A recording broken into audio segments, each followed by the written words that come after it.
The U.S. can cut building emissions by a whopping 91%, saving $100 billion a year in energy-related costs, according to a modeling study by Cell Press.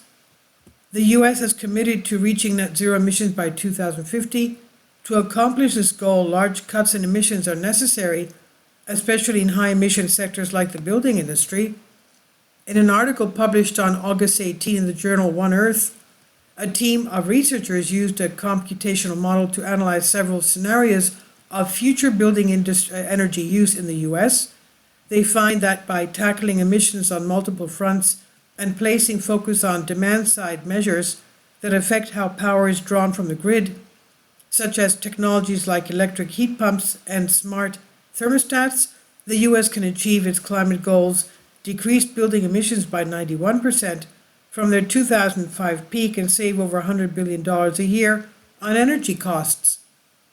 Meeting the U.S. 2050 net zero emissions target requires a rapid and cost-effective low-carbon transition across the entire energy system, writes the team of energy technology experts based at Lawrence Berkeley National Laboratory and energy consultants. Commercial and residential buildings are a primary source of emissions and are key to this transition, they said. In the United States, the authors cite buildings include both public buildings like offices and private buildings like homes, contribute 35% of the country's total greenhouse gas emissions. In 2005, the U.S. contributed 2,327 megatons of carbon dioxide in the building sector, setting a record for all-time high emissions. And since then, emissions have declined by 25% and are projected to keep declining by up to another 41% by 2050. But we will need to keep cutting emissions to reach our climate goals, assert the authors. For their analysis, the authorship team defines three main ways to cut building-related emissions.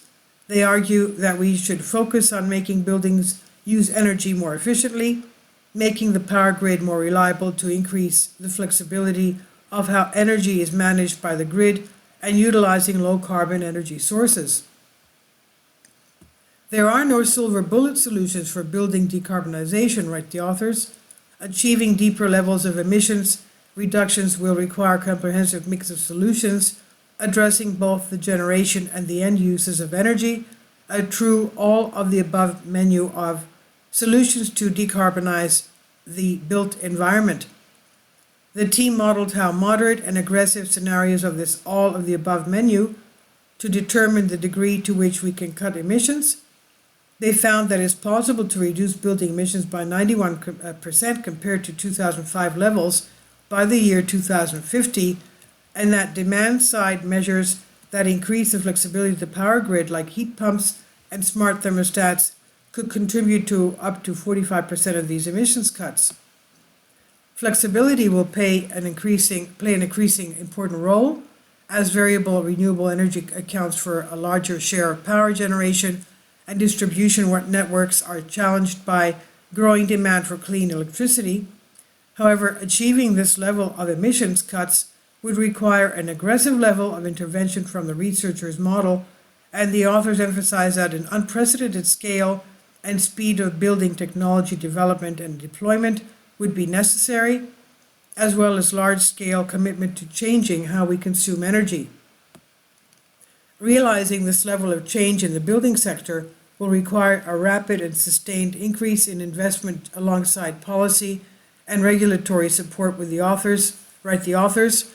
They said, we hope that this study can inform concrete policy approaches that accelerate energy system decarbonization across both demand and supply side technologies to fulfill ambitious targets for climate change migration mitigation in the U.S.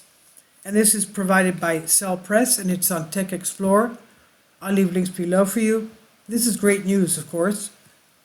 Please leave your comments, and thank you for your support. Please support my Patreon account.